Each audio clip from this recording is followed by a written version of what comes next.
بسم اللہ الرحمن الرحیم۔ تھوڑی توقف کے بعد اور تھوڑا لیٹ ابھی سبھی دوستوں کو میری طرف سے عید مبارک ہو۔ تقریباً 1.5 مہینے سے میرا جو یوٹیوب چینل ہے وہ ایکٹیو نہیں تھا، اس کی وجوہات کچھ میرے صحت کے پرابلم سے، کچھ رمضان المبارک کی مصروفیات تھیں، کچھ کاروباری مصروفیات تھیں، لیکن الحمدللہ ابھی دوبارہ سے ہم لوگ اس پہ جائیں گے اور اس کے لیے ٹائم نکالیں گے اور ڈے ٹو ڈے ہمارے جو حالات حاضرہ ہیں ان پہ بات کریں گے۔ اس سے ہمارا تھوڑا ویل اویئر بھی ہم لوگ رہتے ہیں اور تھوڑی شعور بھی ہمارا ڈیولپ ہوتا ہے اور حقائق تک ہمارا ادراک بھی ہوتا ہے۔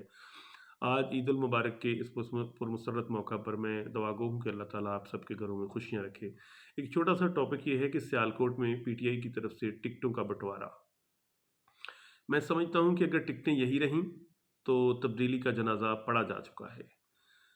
ماسوائے 2 ٹکٹوں کے احسن سلیم بریال بالکل درست ٹکٹ دیا گیا ہے اور لوگ تنقید کرتے ہیں، لیکن میں سمجھتا ہوں کہ سعید احمد بلی بھی بہترین کینڈیڈیٹ ثابت ہوں گے، مگر باقی ٹکٹیں بالکل کویسچنیبل ہیں اور ان کا ریویو ہونا چاہیے۔ پی پی 37 میں عثمان ڈار صاحب کو ٹکٹ بالکل غلط دیا گیا ہے، ان کا این اے کا حلقہ ہے، وہ این اے کا الیکشن لڑے، وہاں عمر ماہر صاحب کو ٹکٹ دیا جانا چاہیے۔ ہاں، مین وائل چودھری اخلاق صاحب کا ٹکٹ بھی درست ہے، وہاں وہ سٹنگ ایم پی ہے۔ آگے پی پی 39 کا ٹکٹ جو ہے وہ ایک ایسے شخص کو دیا گیا ہے جس کو حلقے کے لوگ جانتے ہی نہیں ہیں، بلکہ لوگ پوچھتے ہیں کہ بھائی یہ کہاں کا رہنے والا ہے۔ نہ اس کے پاس دفتر ہے، نہ ورکرز ہیں، نہ اس کا کوئی لوگوں کے ساتھ انٹریکشن ہے، نہ کبھی خوشی میں نہ غمی میں۔ ہاں، دیکھیں لوگ تو کہتے ہیں جی پیسہ چلا ہے، لیکن میں یہ سمجھتا ہوں کہ ہو سکتا ہے خان صاحب کو مس گائیڈ کیا گیا ہو۔ جہاں تک میرا نالج ہے یہ ہے کہ خان صاحب کو بریف کیا گیا ہے کہ یہ طاہر ہندلی صاحب جو ہیں یہ گنڈا گردن عناصر ہیں اور یہ قبضہ مافیا ہیں۔ آپ لوگ سیالکوٹ میں رہتے ہیں، آپ خود بتائیں کہ ہندلی صاحب نے کبھی کسی بندے کے ساتھ زیادتی کی؟ ہاں، اگر بہادر ہونا کوئی جرم ہے یا کوئی جعلی ایف آئی آر کاٹ دے گورنمنٹ، کسی حکومت میں ان کے خلاف کوئی کاٹی گئی ہوں، تو کیا یہ کوئی جرم ہے؟ یا ان کو کسی کو جگہ پہ سزا ہوئی ہو تو پھر بھی کوئی بات سمجھ میں آتی ہے۔ تو میں یہ سمجھتا ہوں کہ پریپوگیشن کی بنیاد پر اور میڈیا ٹرائل کی بنیاد پر کسی ایسے شخص کو جو دن رات عوام کے ساتھ رہتا ہے اور حلقے کے دکھ درد کو سمجھتا ہے اور بہادر بھی ہے اور الیکشن بھی لڑ سکتا ہے، تو اس کے حق پہ ڈاکہ مارنا یہ بہت بڑا ظلم ہے، اور یہ ہمیشہ سے ایسا ہی ہوا ہے۔ پچھلی دفعہ بھی ان کے ساتھ یہی زیادتی ہوئی